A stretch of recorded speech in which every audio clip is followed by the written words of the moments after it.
আল্লাহ পাক বলেন, কুল ইন কুনতুম তুহিব্বুনাল্লাহ ফাত্তাবিউনি ইউহিব্বুকুমুল্লাহ ওয়া ইয়াগফির লাকুম যুনুবাকুম আল্লাহু গফুরুর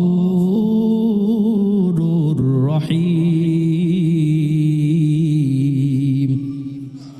আল্লাহ বলেন, কুল, হে নবী আপনি বলে দিন, আপনি আপনার উম্মতের মাঝে বলে দিন, কুল ইন কুনতুম তুহিব্বুনাল্লাহ, আপনার উম্মতের মধ্য থেকে কেহ যদি আমি আল্লাহকে ভালোবাসতে চাই, এর নবীর উম্মতের দল, হে নবী আপনি বলে দিন, কেহ যদি আমি আল্লাহকে ভালোবাসতে চাই, ইন কুনতুম তুহিব্বুনাল্লাহ ফাত্তাবিউনি, আল্লাহ বলতেছেন যদি কেউ আমি আল্লাহকে ভালোবাসতে চাই তাহলে সর্বপ্রথম আপনার উম্মত যেন আপনার নবীকে অনুসরণ করে।